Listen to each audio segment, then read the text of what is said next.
Okay. So I would like to start with kind of a map of where our current projects are. I'll get into further detail here in a minute on a project-by-project basis, but I wanted to kind of refresh where we had come from the last transportation CIP planning workshop to today. We have Paradise Road, which is under design.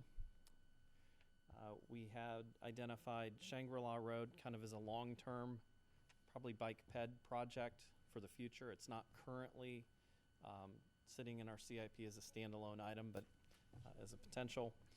We had extended the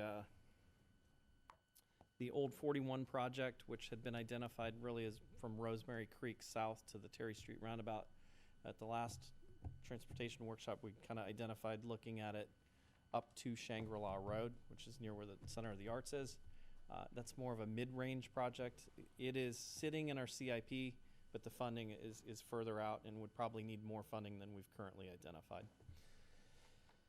We have the Rosemary Park project, which is fully funded in our CIP. We were fortunate to receive $1.4 million from the state legislature.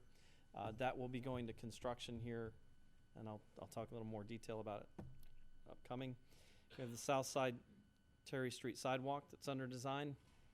The Pine Avenue kind of sidewalk expansion, multi-use path, which is fully designed. We're just waiting on some grant dollars that were tied up with some of the realignment that's happened at the federal level.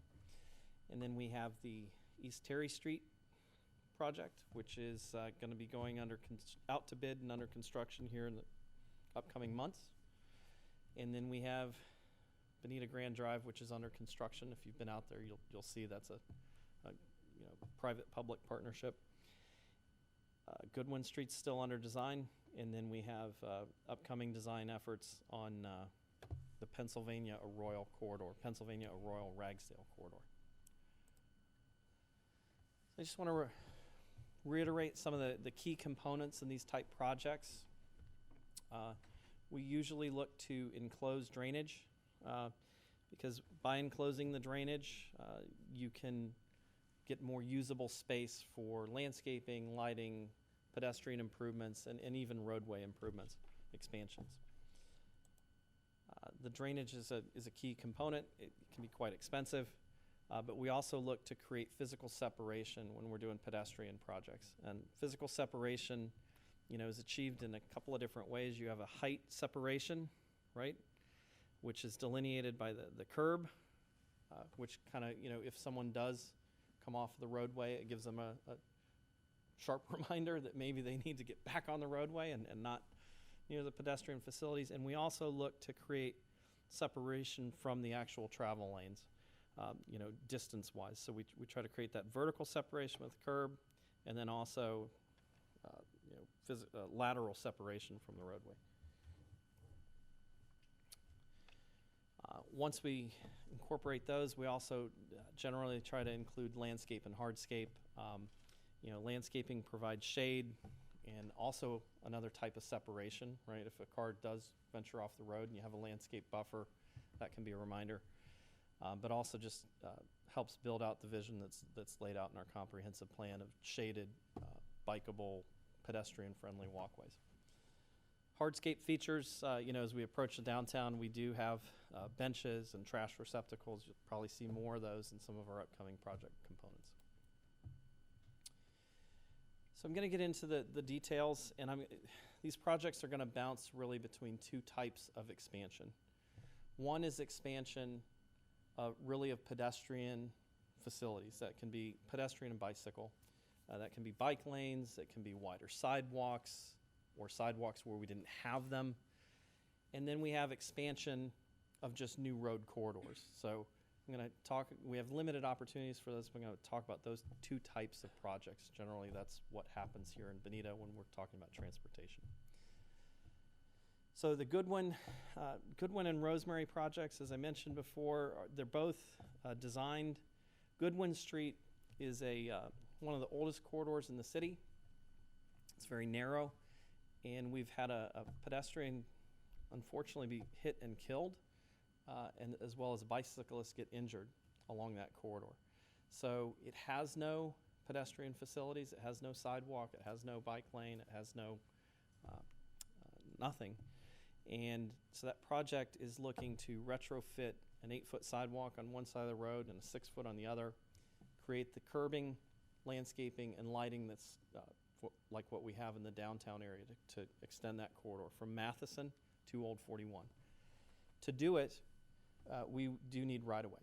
So the plans have identified the right-of-way needs, and we have been in a very deliberate review with our legal team who acquires right-of-way to make sure that we've had the least amount of impact on the property owners to achieve the desired improvements. So we're reviewing that closely. There'll probably be a couple of modifications we'll bring to the project, and then we will enter the final right-of-way phase, most likely in the winter time, probably after the new year, where we will be coming back in front of council with our legal team and making a final recommendation of offers and start the legal proceedings for condemnation. Once that happens, it will take a solid year before construction can really begin on this project.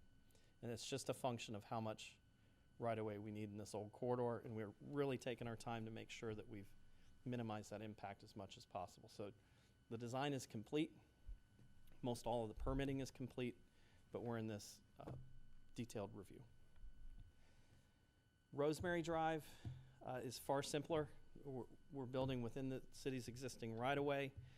There is a 5-foot sidewalk in that neighborhood, but really there's far more pedestrians, folks on e-bikes, folks walking, using the corridor to get to school and work. And so in the end, this project is a 10-foot path on the south side of the road and a 6-foot sidewalk on the north with an F curb, as well as a landscape buffer and lighting on the south side. It's fully designed. We are waiting on the funding contract from the state that we received this summer, the announcement of. We cannot do any construction activities until we have that funding agreement in place. It'll come back before council. I expect that any day now. We just got the one for the beaches this week. How much is it for? 1.4 million. The whole project is a little bit more. I think it's about $7 million project. Yeah. So we really can't do any construction or construction-related activity till we get that money. I expect it will happen either, before Christmas or quite possibly just right after. But this is usually the time frame we get those funding agreements from the state. Once that happens, we'll bid the project and move into construction. I would say that construction is likely to start late spring of 2026. We'll go back. The key components, I mentioned the sidewalk on both sides of the road. We also have speed tables and a complete resurfacing of Rosemary Drive. The roadway is in need of that as well, so that's included in this project. Bonita Beach Road, US 41 Northwest Quadrant roadway. This project has been a long time in planning and design. We have the design complete. We have our permits as well, other than one minor one from FDOT, but we have the major water management district permit, which was a key permit we received earlier this summer. We have been in an ongoing discussion with the owners of the shopping center over some small pieces of right-of-way that we require from them. We have a draft agreement that identifies a transfer of those small properties in exchange for some stormwater treatment that we have excess capacity for in the roadways design. And they just have to work through their tenants to make sure that all of their tenants are in agreement with the modifications we've made. We've gone through a few rounds of that type of back and forth. Had correspondence as recently as Monday, asking them, when can we expect the final agreement to come forward. We have an agreement in principle. They have it. It's been reviewed by some of their legal team. It's been reviewed by Derek. We're just waiting on the final kinks to get that worked out. In the event that doesn't happen in the near term, we are also taking steps concurrently to eminently domain it through condemnation. Ideally, we'll be able to finalize this agreement, though, because it would be a more beneficial route for both parties. Timeline estimate on, I would have told you a year ago that we'd be under construction. it's just waiting on them to say yes. And Mm-hmm. At some point, you know, we may be in a decision process where we say, look, we've exhausted the back and forth, and we really recommend moving into condemnation. And that point is coming closer and closer. But we have had an open dialogue all summer, and I have no reason to believe that we're negotiating in bad faith. It's just this shopping center seems okay. Is it just like major tenants maybe holding it up, or? there was a little bit of that, but we've made some minor tweaks. We actually made a couple of rounds of minor tweaks to the access ports that we had designed to accommodate those concerns. It just takes them a while to get those comments and then to communicate them to us. So they're kind of on a weekly list of mine to reach out to, have been all summer, and sometimes we have pretty good dialogue, but we're really at a point of finality here. And Nigel? Yeah, Matt, the eminent domain issues, and I want to word this as gracefully as you did. How many parcels are involved? How many? Three. Three? Well, Are they all outside entities? three and one that is infinitesimally small. So it's technically it's four. Are they all part of the plaza, or are they, okay. So we're only dealing with one entity? Yes. of the three, okay. Yes. To clarify, we're no longer dealing with the developer that was. Correct. We own the majority of the right of way. There's a new shopping plaza. Owner? Not as new anymore, but newer shopping plaza owner that has been making some changes to that whole plaza in tenants and in updates to the plaza. And that's who we have to deal with. The actual developer who was developing the adjacent property is no longer a part of these issues. And none of the parcels are part of the, I want to call it the old fishing village, it's now the rental apartments? No, so we own that. We own the lion's share, and I apologize. It's not easy to see on this right away, or on this map, but the city owns the majority of what is needed. We own where this pond is.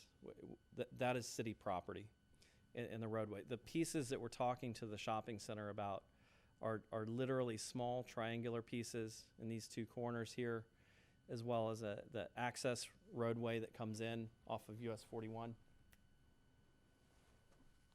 And a really infinitesimally small piece over here that has to do with a light fixture. It's like the foundation for a light fixture. So, all right, well, this isn't going to work. So, we've had a very healthy and robust discussion about it throughout the summer. They've received some feedback from their clients, about turning radiuses for trucks. We've made those modifications to our plans in good faith and said, look, at the start of the late spring, we had the agreement going back and forth. Derek worked a little bit on it. I worked on it. So we had the transfer agreement is pretty well, I believe, agreed upon, the language thereof. It was just they wanted to see some modifications to our design that allowed better ease of access for their clients in the terms really of turning radiuses. And we've made those changes. We keep saying, okay, well, where are you on giving us an inked agreement? So follow up to the mayor's point, when do you think we would see something along the lines of fences that the public would say, oh, they're doing something? I would have told you a year ago that this road would be under construction. But now, If we don't, if Christmas comes and goes and we don't have an agreement, I think we will need to be in front of you with our legal team talking about condemning the property. And that is a year delay from that point. that's a shame. Jim? You reach the agreement by Christmas or first quarter. The timeline for completion is approximately a couple of years, 3 years? What's the? I'd say this is probably a 2-year project. The Okay. the complication, if I could, is this going to work? It's not going to work. I'll just go with the cursor. The area, the construction across here is very simple. It's greenfield construction. It will not You don't have active traffic there primarily. It will be very easy to build. Logan Boulevard was very similar. You didn't have people driving up the Logan corridor. That construction didn't take very long. This piece, which I can't see very well because I need glasses, but this piece is complicated. This is on Bonita Beach Road. We have it permitted through Lee County, so that is a key component. It is a single lane displaced left intersection. And so that construction could be more complicated within that 2-year span, but primarily the road, it won't take that long. So essentially that, keeping our fingers crossed, would be looking at something that would be out, available, and in use in 2028. Yeah. Okay. The right-of-way is taking longer. Yep.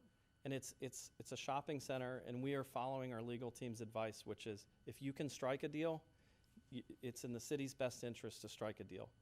The deal points, there appears to be no real banter back and forth that we're miles apart in terms.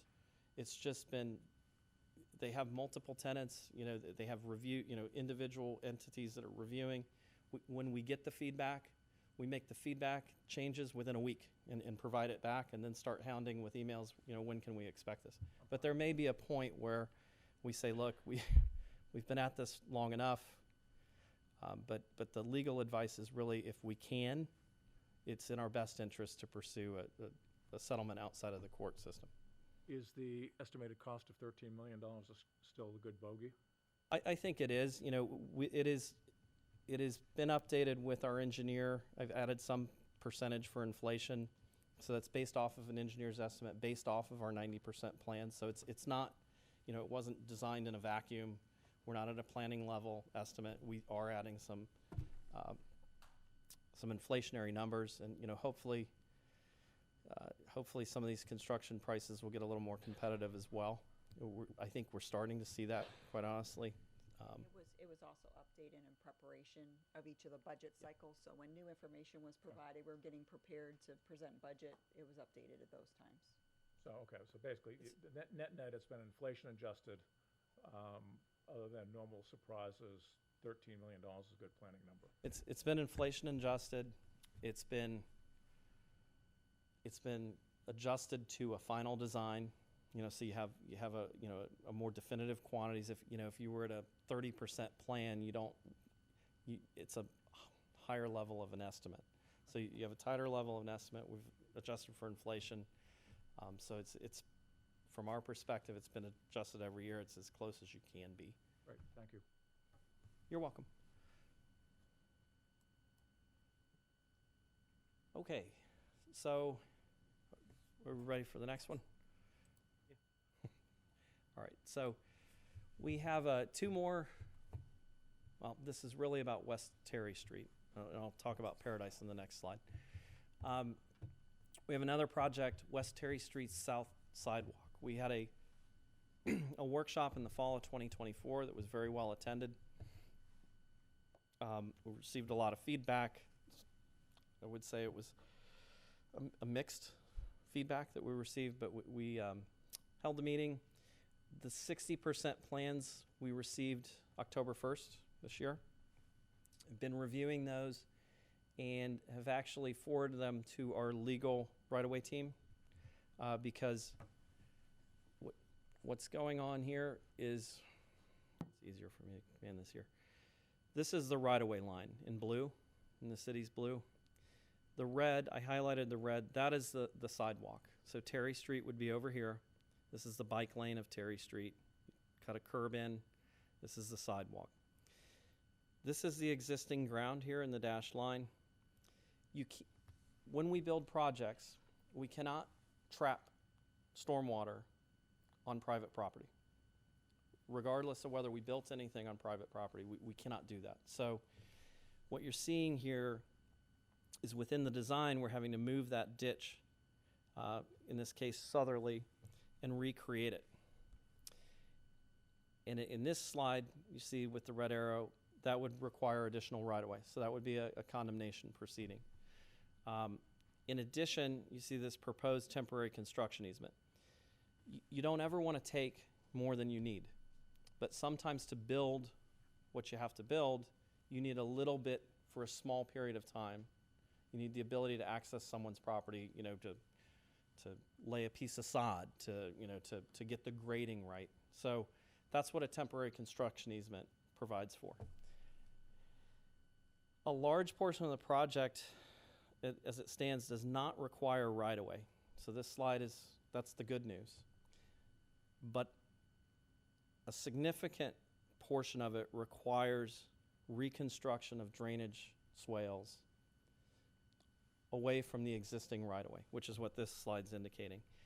And currently it's shown as a temporary construction easement in these 60% plants. The reality is, depending on the severity of this ditch, it's likely to need to be a true drainage easement, which you would need to go through a condemnation proceeding for. So we're evaluating it for that, and we'll be talking to you about what those impacts are and what that looks like. But the bottom line is the sidewalk is able to be constructed within the city's right-of-way, but the impacts of it that you have to address are going to require some form of easement, permanent in most cases, sometimes temporary, and a little bit of right-of-way. And so we're trying to evaluate that, see if there are any places where maybe you can phase the project, but it's not like Rosemary Park where you can build it straight within the city's right-of-way. Nigel?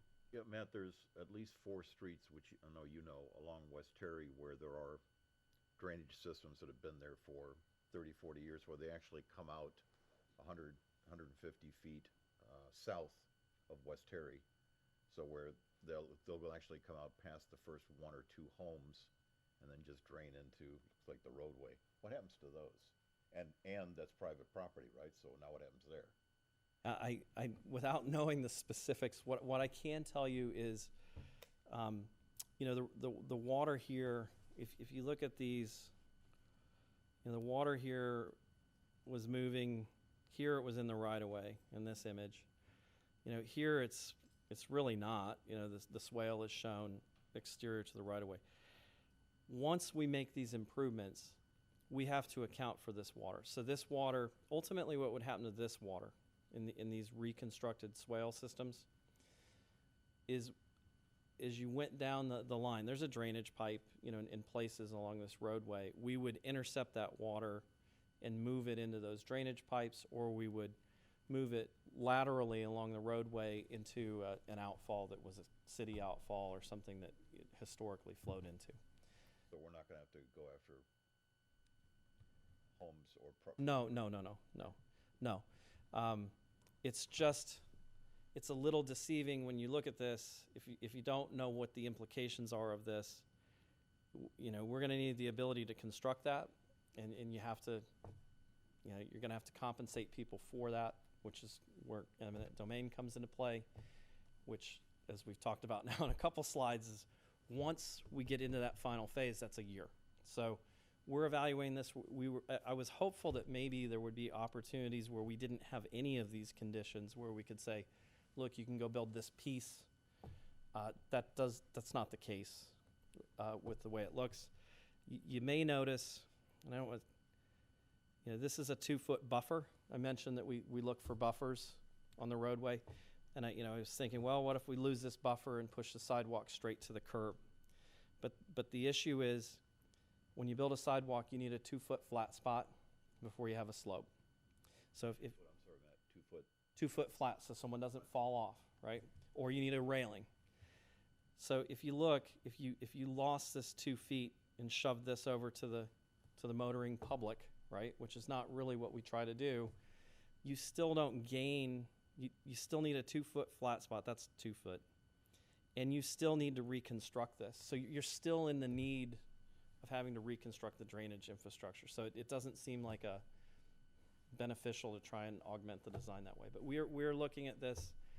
It's a complicated project. These are all they're retrofit projects, and they're all complicated.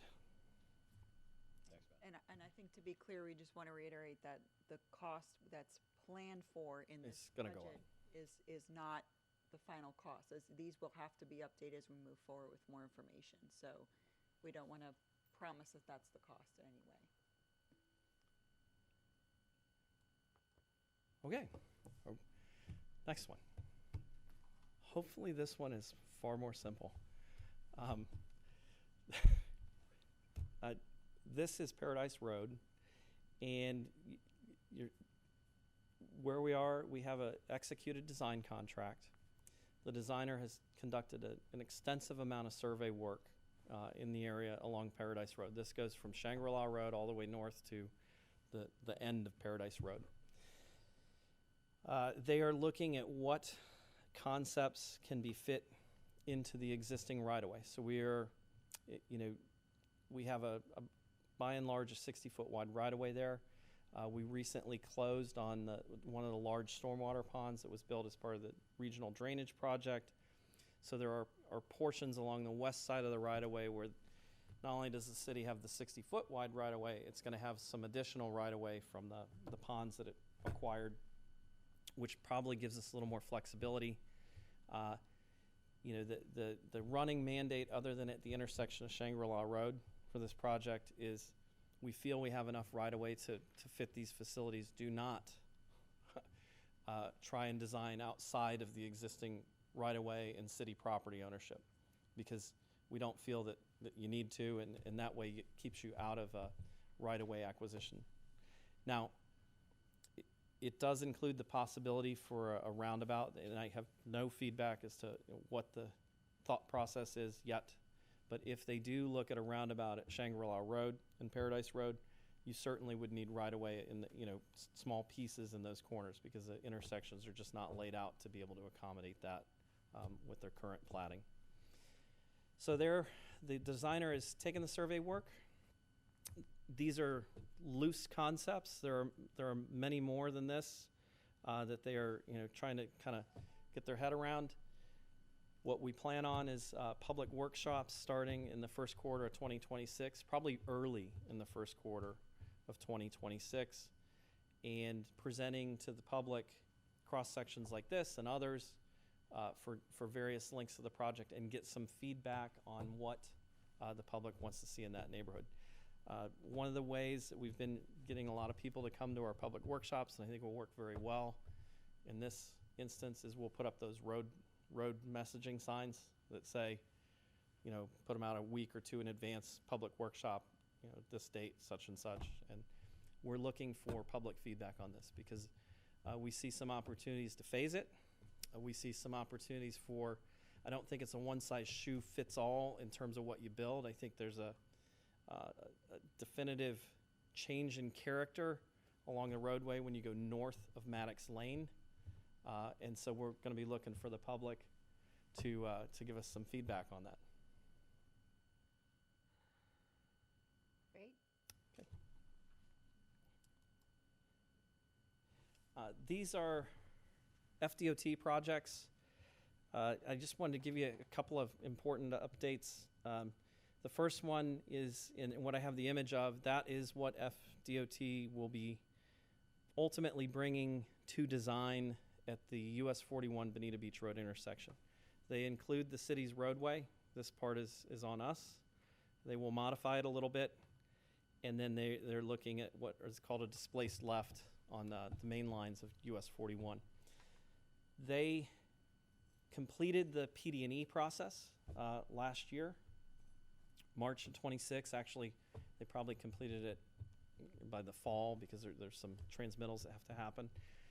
And they have moved into the design phase. So they were soliciting designers in July, and they plan on wrapping that up by the end of this month. They have shortlisted designers to 3 firms. They did that, I think, in September.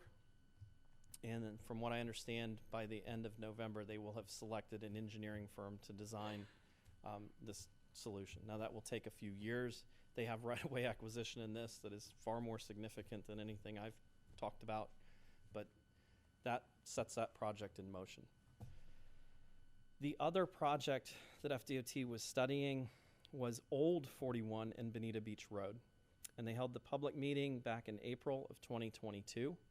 They had 2 kind of general concepts, and what happens at the public hearing is they take that information, feedback they received off the 2 concepts, they look at it further, and they come back with a single concept, and that's what the public hearing is.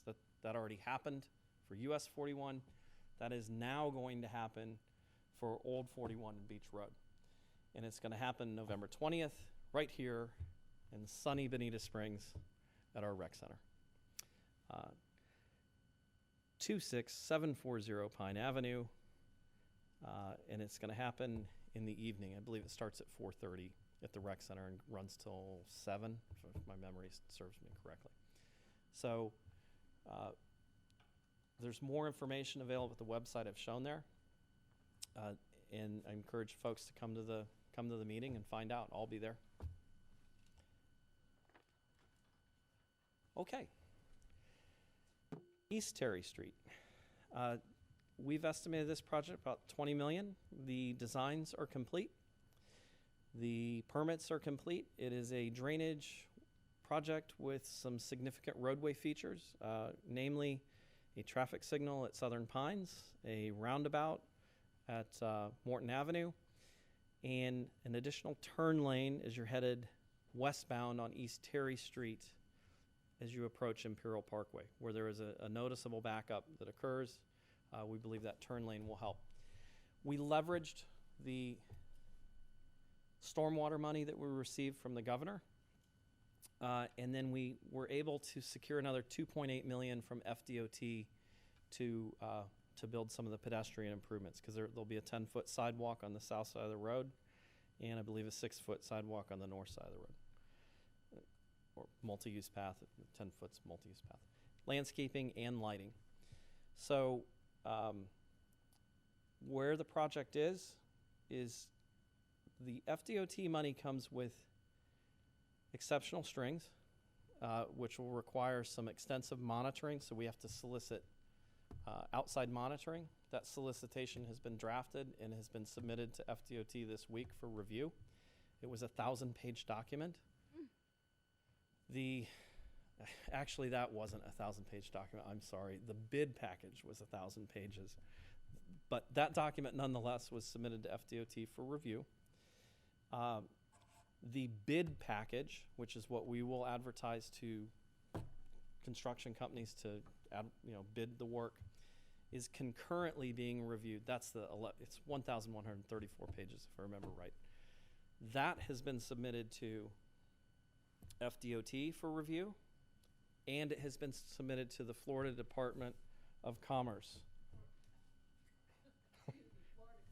Florida Commerce, who is the representative of the CBDG funding. So they both have to review those documents before we put it out on the street to advertise it. The plan right now is, if we get responses, and we have a very talented person who is asking them daily as to when they will get a response. If we get a response here within a week or so, we will put those out to bid, and they'll have to be out on the street for about 30 days. Well, they have to be out on the street for 30 days. If the reviews take longer, we will run into kind of a log jam with the Thanksgiving and holiday season. And it's been our experience, you don't really get good bid results if you let something linger across the holidays, because the folks just don't give you a number. So if we don't get responses from the two reviewing agencies within the next week or so, we will probably forestall advertising those for construction contractors until after the new year. It'll have to advertise for about a month. Once we get those results back, we'll come back to City Council, and I would say we're on track to have a construction start in the spring of 2026. This is absolutely 2 years worth of misery for the motoring public, because it's a substantial series of improvements. I will talk a little bit more about it on the drainage side, but there are large diameter pipes, crossings, and things going on. So folks that have been traveling through, we've received feedback from some of our neighbors to the north that there's construction going on Bonita Grand. They haven't seen anything yet.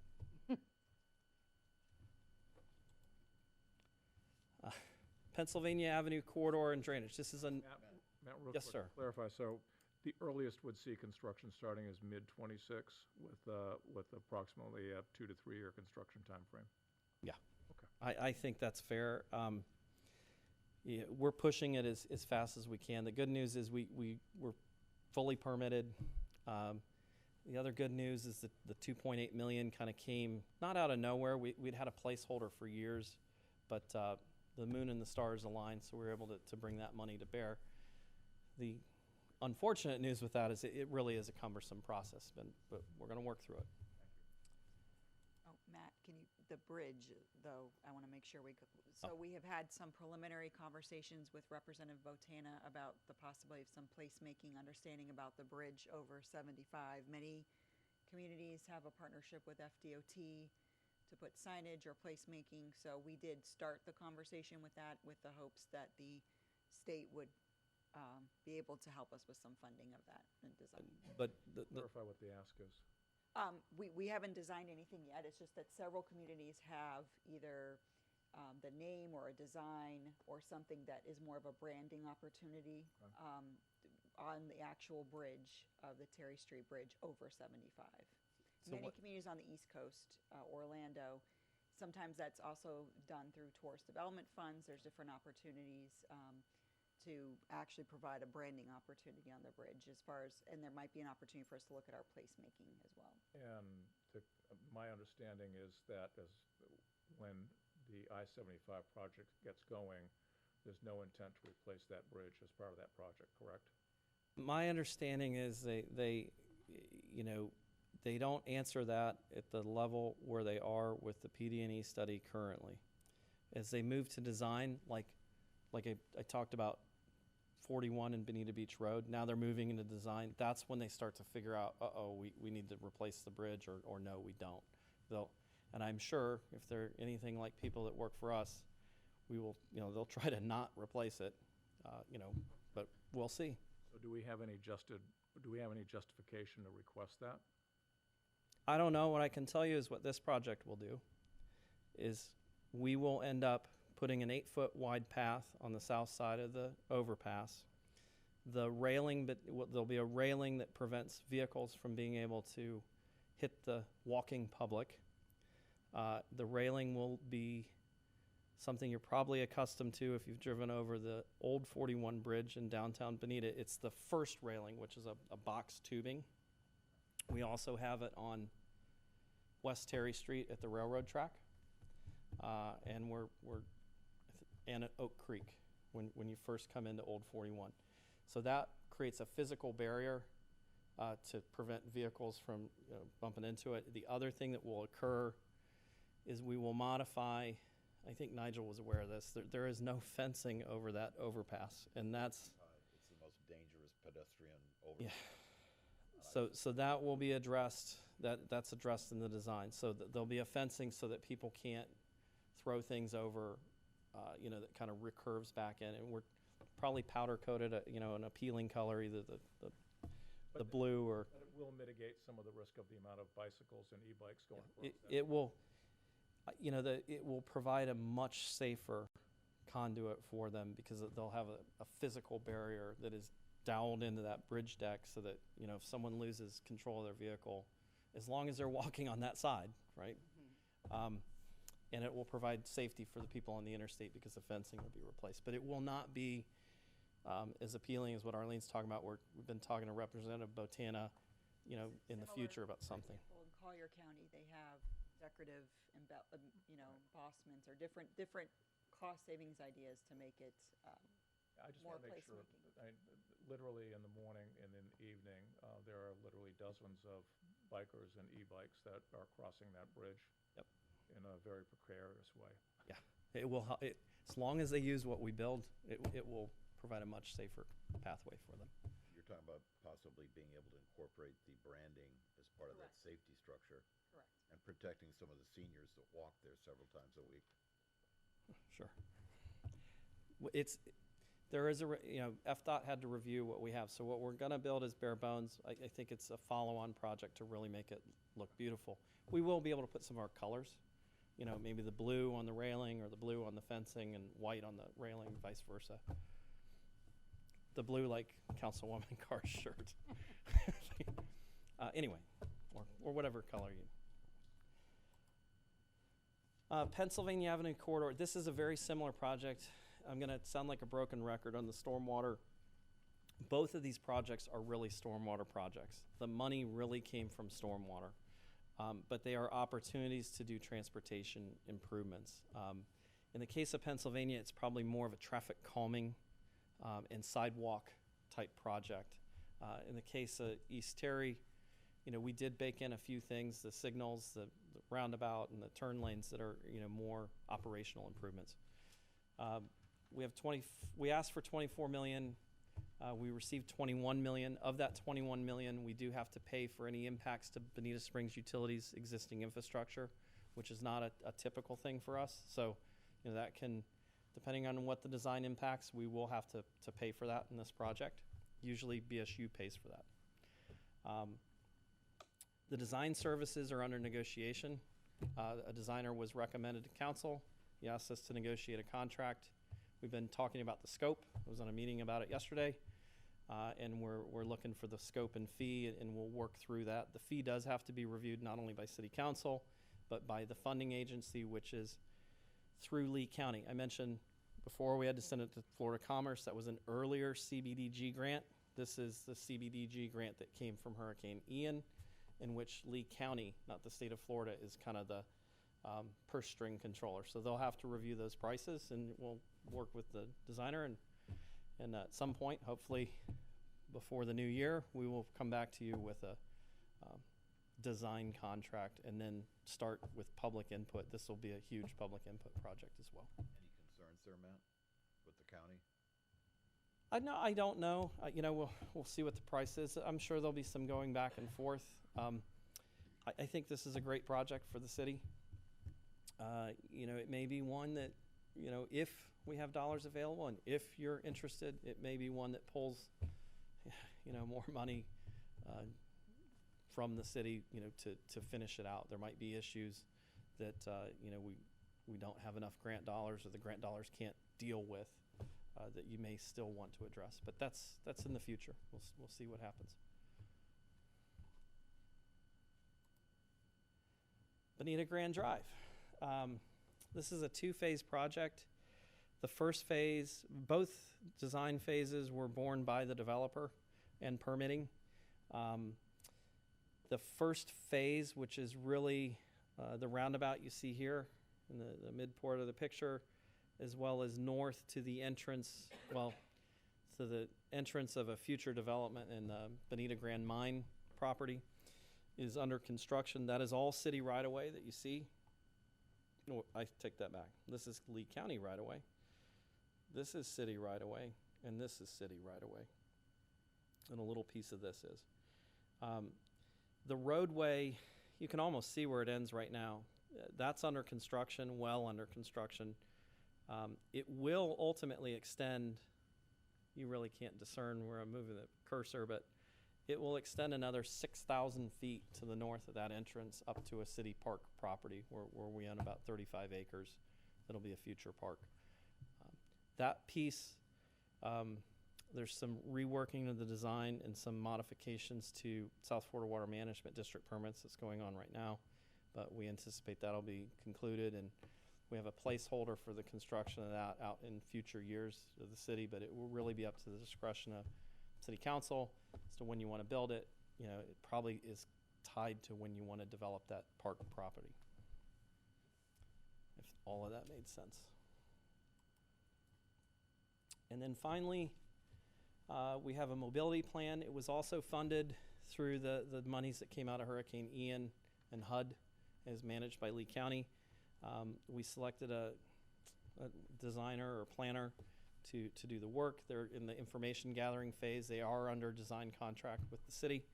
I anticipate we'll have workshops and flyers in the first quarter of 2026. They do plan on being at Holiday in the Park and handing out flyers to the public to start to gauge some of that information. One of the challenges that I kind of dumped on them is a lot of the roads that have conventional transportation issues are not city maintained roadways. So there's going to be a balancing act there. They have some meetings with the county to see what's in the hopper. And they're going to address some things that are outside of the box. Like Councilman Fitzgerald talked about destination hubs for like Uber and things, identifying locations for that. So this is a little bit of a mix of conventional, non-conventional, bike ped, new roadway project. Should give us a roadmap for the future for projects along those lines. And then BERT.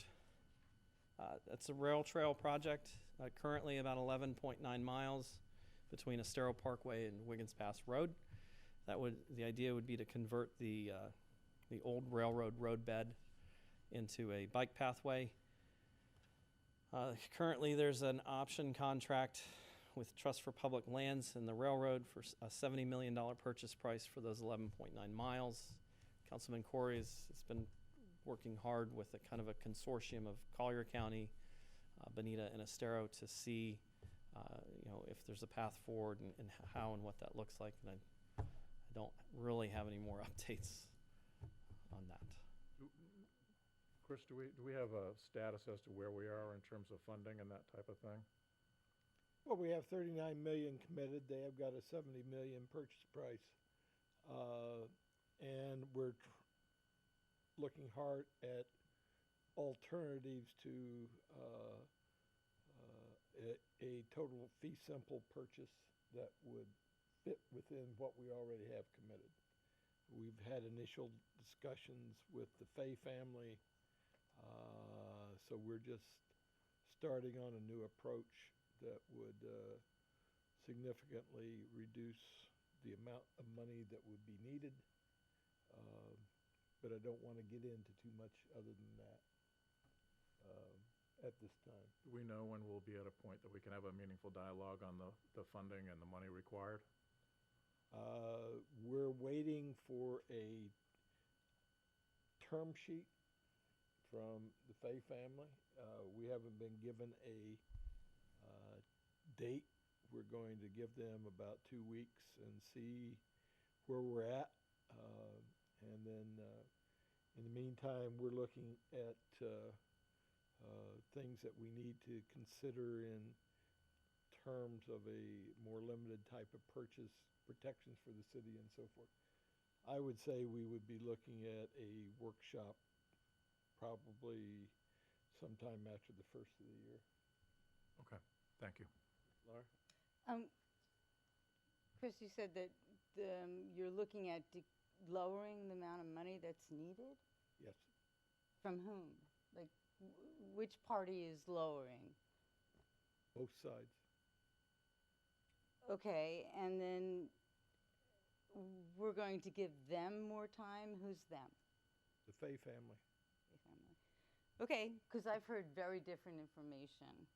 Well, you're hearing inaccurate information. Okay, so Estero's still in the game. Yes. Collier's still in the game. Collier's doing their piece, but Estero's saying no, but. No, that's not true, Laura. I don't know where you're getting your information, but Estero and myself met with the Fay family day before yesterday, if I got my days right. Yeah, Monday. Yeah, Monday. Yeah. And Collier could not make the meeting, but they gave us direction to move ahead, and so that's what we did. So we And the Fay family is staying steady on $70 million and. No, they're not. Okay. Would it maybe be to our Okay. benefit to allow Yeah. Chris to attend the meetings and report to us? I attend the meeting. I know, that's what I'm saying, wouldn't it be I better? am not going to get into the negotiations at this point. I don't. Well, I think there's a little bit of disingenuous, or you're in a different meeting than from the folks that I'm talking with. Well, So that's probably that's true fine. because you're not an official representative to the group. So I don't know where you're getting your information, nor do I care. I can tell you what's going on. And it's But accurately, can you tell us what's going on? more accurately than you, Laura. I And don't know. so whatever you're hearing, I don't know who you're hearing it from, but it's certainly not accurate. Okay, great. But I'm not going to get into the. I said, okay, great, we can move on. I will finish what I want to say, and I won't be limited by you. I am going to say just everything we're in the middle of a process, and let us carry out the process. And we are united as a group, Collier, Estero, and Bonita, in that process. And we're working it out. So, Good luck. thank you. I appreciate it. And stay out of the business, okay? Right, Matt? I'd be remiss, I apologize, this is the end of the transportation piece, but I did want to mention one feature. I talked about Terry Street having a 10-foot wide multi-use path on the south side of the roadway.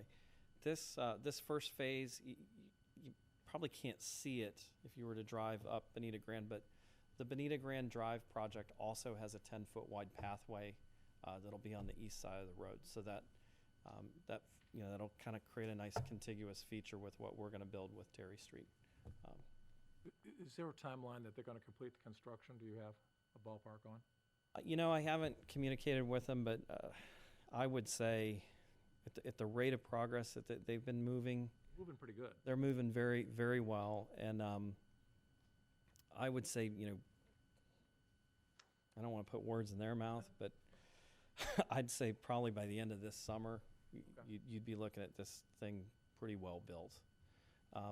If you don't travel up there, up north by the mine, they're already putting landscaping in on some of the pieces, so they're not letting the dust settle. Question, Matt. Yes, sir. Got a question. Have we heard anything further from Collier County and their plans for widening 041 north of Wiggins Pass to our city limit? And are we looking at anything that has to be done for a racetrack, or is this so far in the future that we don't need to think about that? So that,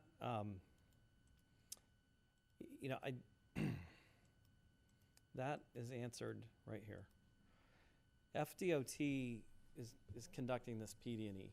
So PD&Es identify solutions, and they identify them in a way that you can act on them. So like if you need private property, you can use the results of that PD&E because it's a deliberative, iterative process that considers all the factors it needs to take action. That PD&E, the major milestone in it is November 20th here at the rec center. That's where FDOT will say, this is what we think it should be. And that includes Collier County's piece. The unique thing about this project that makes it unique from what I have the image of is it's wholly on roads that are not FDOT's. It's on Collier County's piece of Old 41. It's on Bonita Springs' piece of Old 41. And so, and it's an expensive project from what I understand.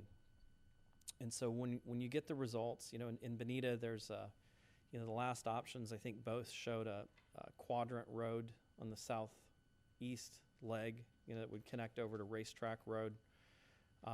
If the city wants to act on that in the future, we have a placeholder. I think we have $3 million, set aside that you could bring to bear on that. You could bring it to bear on that and possibly improvements to the intersection, like Councilwoman Carr was talking about, to make it more of a gateway. I don't think FDOT is probably going to be, with their funding constraints, probably moving forward on the project, and I don't know where Collier County would be on the pieces down in Collier. But I think what will happen is you'll get this major kind of administrative work concluded. When they do this public hearing, they have to transmit it back to the federal government, so it takes, well, who knows how long it'll take. But it takes generally about 6 months for them to finalize that. Once the folks finalize and verify that the state followed all the processes, you can use that work to our advantage or whatnot. I don't think the state will probably pursue those improvements.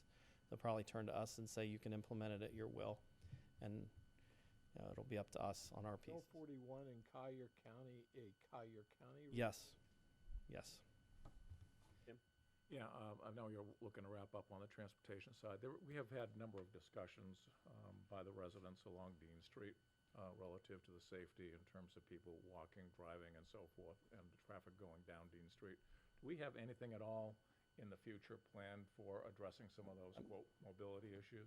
I'm glad you brought that up because when we had the mobility consultant down 3 weeks ago, and we were driving all throughout the city to show them some of those issues, and that meeting had just occurred, and I echoed the resident sentiments. I said, look, it's entirely reasonable for you to recommend some form of signalization here to create breaks because it's an issue. In the mornings, there's certainly an issue there. And at night, because I get the back up on Bonita Beach Road heading home, and I'll cheat the system and go over across Dean Street and become part of the problem. You are the guy.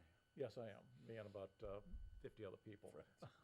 Well, that's what we were showing him is all the, I've never heard it called cheating the system, but all the routes that people use because, a lot of the roads that are having issues are not really within the city's control. And so, this mobility study, we have limited things we're going to be able to do to help the larger regional, problems that people are experiencing. But some of them can be things like that, little roadway connections that may serve, maybe not yet, but in the future, could help with some of that mobility. So we're looking for him to be very creative because As long as that's on his list, that's good. it is. Okay. Are you ready for stormwater? Absolutely. Okay.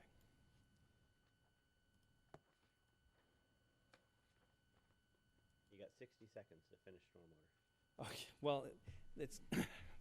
I'll go very quickly. So stormwater, I've touched on some of the projects, but this is just a general map of some of the major projects we have undertaken or have getting ready to go. The golf course is wrapping up rapidly. Mango Street is a smaller project, and then I talked about Pennsylvania. That is a major drainage spine.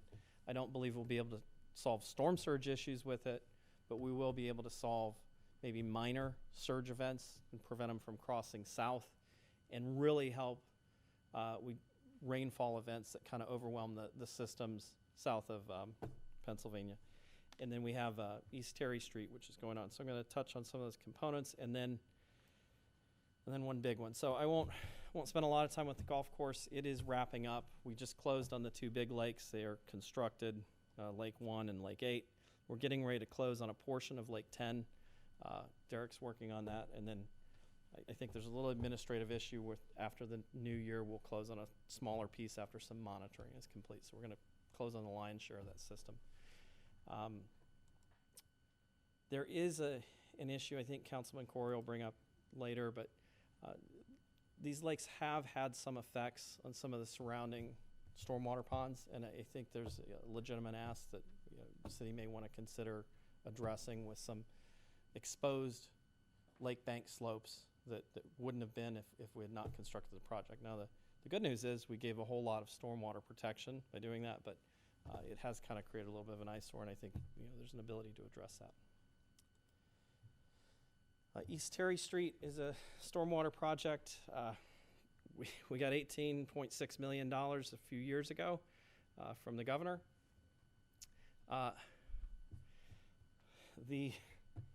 Here you see East Terry looking towards the interstate overpass. This area where this beautiful GMC Jimmy lost its life, well, maybe it didn't, will end up being two giant concrete box culverts. So that you won't be able to drive off the road like that and lose your classic car anymore. So, but the expense of something like that is significant, but we have all of that designed in. This is looking really pretty much on the south side of the road here. You can see the 10-foot path. This is the wall we recently constructed in, I cannot remember the name of the neighborhood to save my life. But this gives you an idea. Curb, I believe this is a 5-foot buffered area with plantings. There'll be also street lighting. And then the sidewalk on the north side, which is made possible by enclosing it with pipes. The project footprint actually runs all the way to Old 41. It's just minor improvements that'll be made there. They essentially will prevent Lightner Creek from backing up into the eastbound or westbound approaches of the roundabout there. That happened during Hurricane Irma, It actually happened last year prior to the hurricanes. There was a rain event. I don't remember which one. Maybe it was the tropical storm in June, where it appeared. It does go away, but if you're in a smaller car, this hits your floorboards and then some. So the pipe and the backflow prevention will prevent that from happening in the future. The main event really on the stormwater happens east of Imperial Parkway. Here are the 2 box culverts. They're dual 5 foot by 10 foot. So that's a large area that'll be enclosed. Equivalent of a 48-inch pipe. That's a large pipe in the stormwater world on the south side of the road in portions, and it will primarily eliminate this condition from being able to happen. Further to the east, we're able to provide some relief for the Morton Grove community. They suffered during Irma. Their system drains, ultimately follows these flow lines and then down. And so what's happening is east of them, you're getting a large input of natural water coming out of the Corkscrew Swamp. Everything's moving northeast to southwest, and because of the way the roadside ditches were constructed, a lot of that water is being directed on the north side of Terry Street to the interstate right-of-way and then ultimately south to the Imperial River. So if we can intercept that water, and you'll see as I go further to the east, and get it onto the Pine Lake Preserve property, it then creates capacity for the Morton Grove system to be able to drain. So that is a major benefit of this project that will give them as much breathing room as we could by redirecting the water. And really what we're doing is redirecting it the way Mother Nature intended it to. The roads kind of replumbed it in a way that helps cause that issue. The way we're doing that is by installing a 2.5 by 7 foot box culvert right in the approaches to this roundabout that's under construction. And that will allow water to move then southwest and into the Imperial River, kind of along Cullum's Trail is where it enters there. So, and that was the historic flow pattern. I'm trying to speed things up. If you have any questions, please ask me. So the next one is the Pennsylvania Avenue Corridor and Drainage Operational Improvements. As I mentioned, the design services are under negotiation.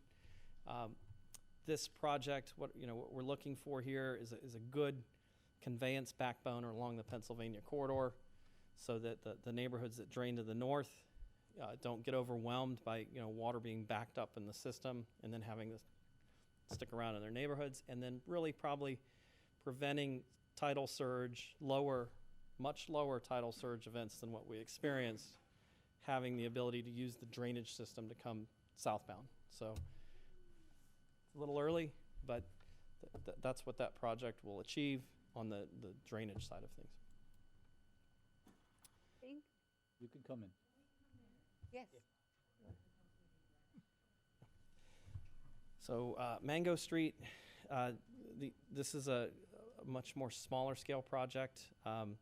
We get some ponding when we get rain events west of 41. It doesn't happen every year, but it did last year. We retain an engineering firm. They've conducted survey work.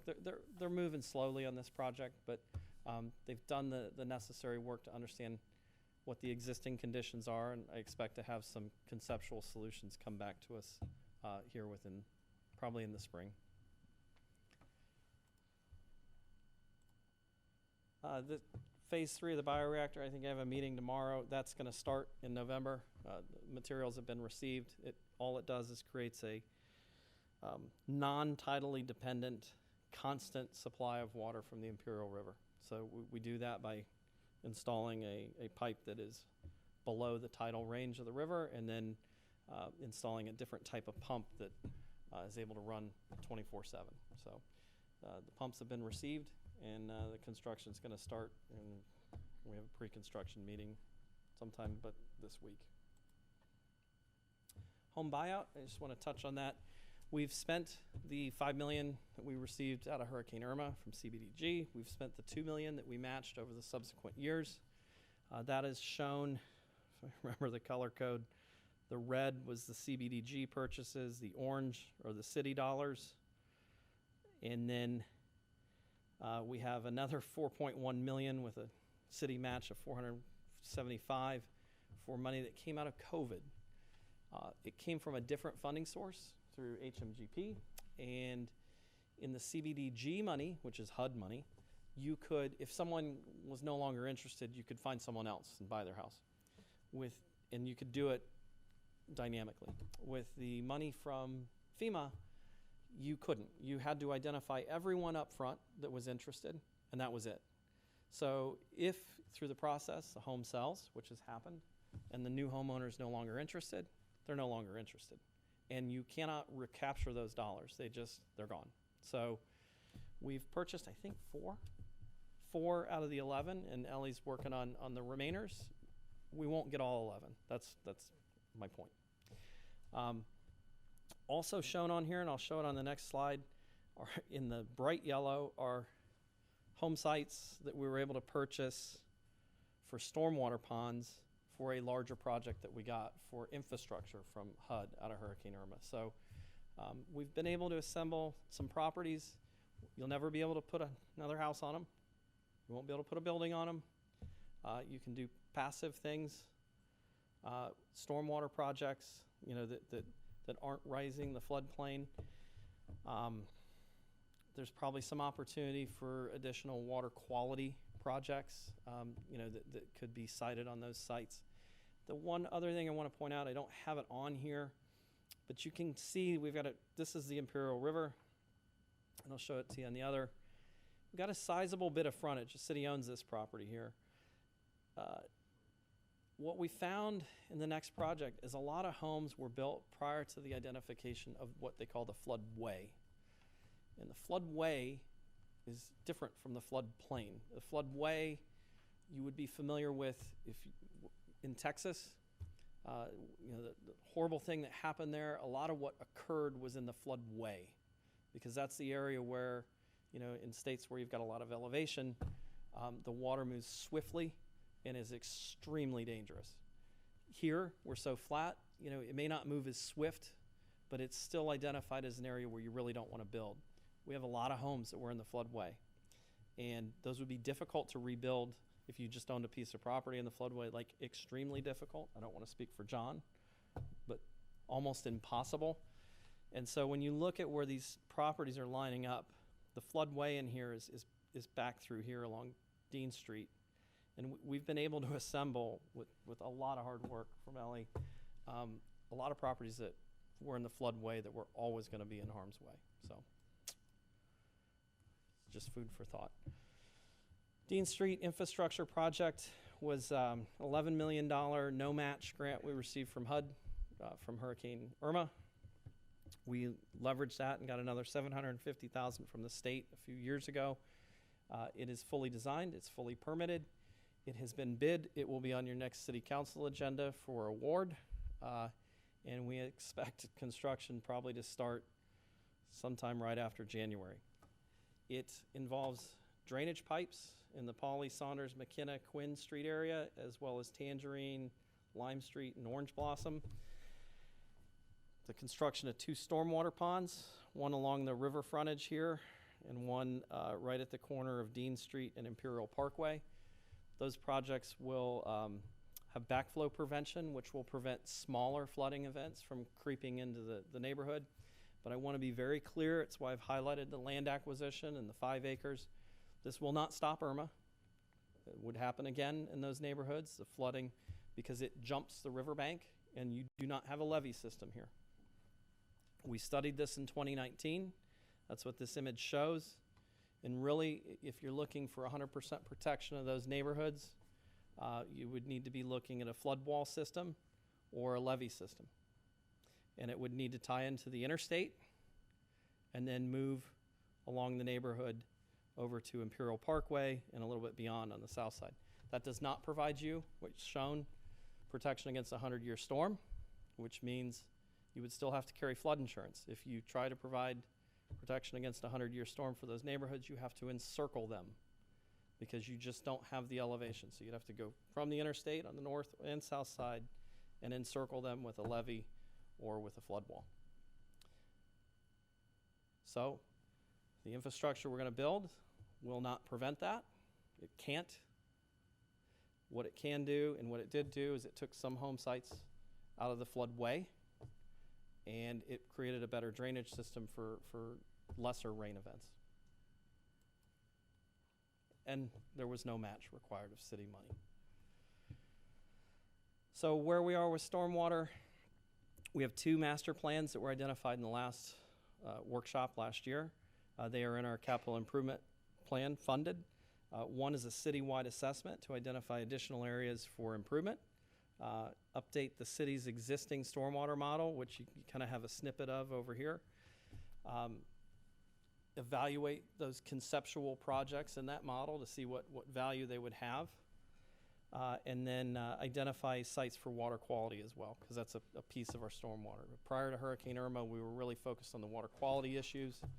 Since Irma, we've really been looking at very large-scale flood reduction projects, but we still have the requirement to deal with water quality. And some of those flood reduction projects, like home buyout, are creating opportunities to do water quality. In addition, we have a more detailed study identified specific to the Imperial Harbor neighborhood.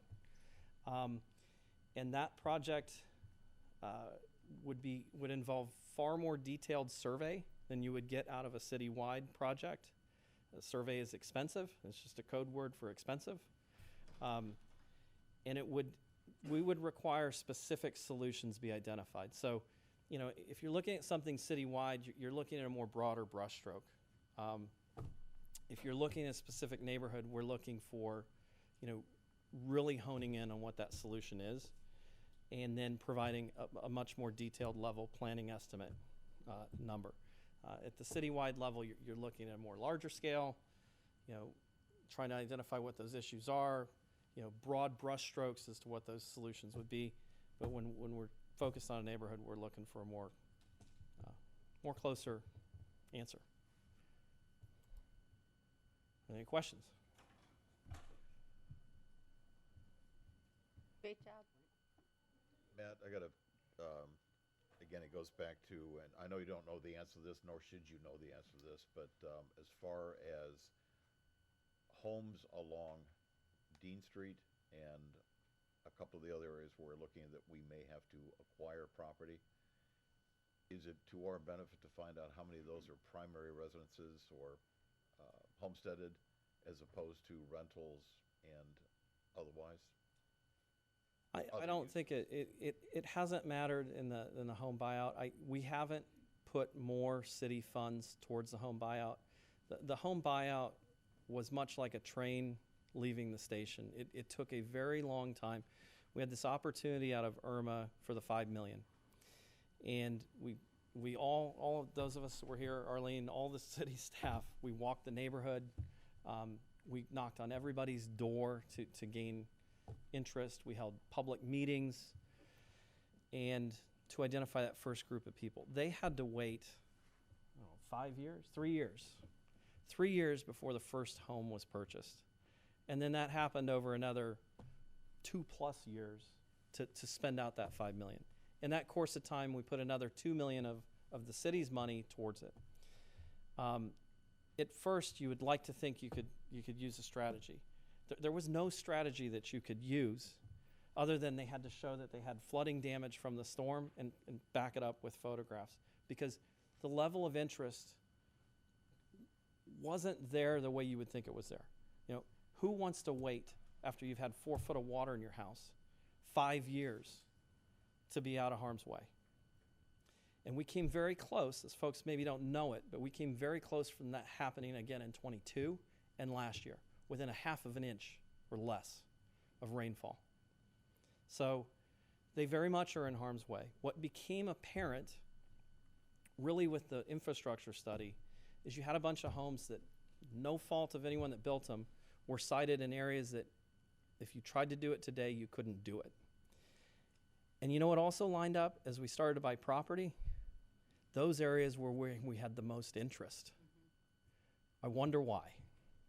So I think what we've done, if I went back to the map, is we have set up a very long-term ability, if you understand where the floodway is through here, for future councils, for future grant opportunities, for future things, to do one of two things. If you secure that corridor, you can build a levee. It'll take many years, and lots of study, because you can't, those things have ramifications upstream and downstream. Or you run a protracted program where you look for funding opportunities. From time to time, you put city dollars in when appropriate, when you can, and you continue to work on the homes that are in the worst areas. So, Councilman, what I'd also say is that it was a voluntary program, so we did have the opportunity to also work with rental occupancy, and there was grant opportunities for the relocation of those folks as well. So I think there's two aspects that we look at is what makes productively the most sense in the structure and where it's located geographically to the drainage. If it's in the floodway, that would be one we'd advocate for. And additionally, it's voluntary, so when the opportunity comes forward, whether it be by owner-occupied or rental-occupied, to take the opportunity to take advantage of that at that moment, and then also making sure that we had the funding, like as we did through the grants, to provide proper relocation assistance to those folks who are renting. Jim? Yeah, real quick, do we know approximately how many properties sit within that floodway? Desktop analysis that did not include the mobile home community to the north, that we did a couple years after Irma, really for this area here. Right. I can't remember whether we looked across the street or not. There's 2 base flood elevations in there, and we used a bit of a rudimentary methodology, so please don't hold me to all these numbers, but you had 200 brick and mortar homes, okay? 200 brick and mortar homes that are anywhere from 1 to 4 feet below the base flood elevation. We bought 14, and you got another 11, and you won't get all 11, and the 14 have cost you $7 million. And then, wow. Clearly, we went door to door and made this program aware after Ian, right? That was the last time? After Ian, and every property that you see that we've purchased, other than the yellow ones, I believe. Now, maybe not every property, but the ones we purchased with the CBDG money all have a metal roadway sign with a laminated image of the flooding in that neighborhood that explains how we purchased the property. Also offered additional workshops after that in both English and Spanish. That's great. I think the only other thing is that clearly people that choose to live there or own property there need to continue to be reminded of the risk they have by this property. And I don't know what the appropriate forum is for us to have this dialogue and transparency with those folks, but clearly it's a risk that we need to keep them apprised of. One of the amendments that we made to the community development project in the forms of application is if there's an application form that comes forward, it has to be recorded that there was flood damage or if the property was subject to any flood damage, if there's a permit, so that's another catch-all to keep them informed as well. Okay, good. Thank you. Nigel?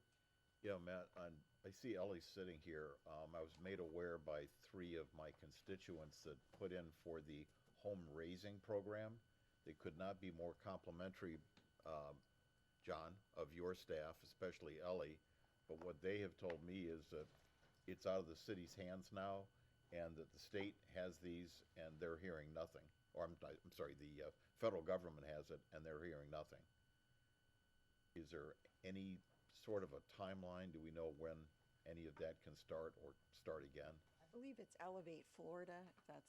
You have 2 programs, and you have one that the city has identified that is a city program that is in the whether they'll fund us or not pipeline. Right. If they do fund us, there'll be an issue that the city council will have to discuss about match. Whether the homeowner matches that expense, or whether the city tries to match that expense, or whether you try to find some other way for that match to happen. That's if you get funded. And then there is a group that the state of Florida took over through Elevate Florida, and I don't have an answer as to when either one of those will be. I understand that was 75% federal government, 25% city. Am I off on that, Ellie? That's right. But we've heard nothing. And if you do, you'll have to come up with the 25%, either through the homeowners or through the city, or through some other funding mechanism. Any other discussion? we'll move on to public comment on the CIP projects, not the upcoming meeting. Right, seeing none, we'll adjourn this meeting, and we'll start the next meeting at 7 minutes. we'll go five after. Give us 12 minutes. 5:35. 5:35, yeah. Yeah.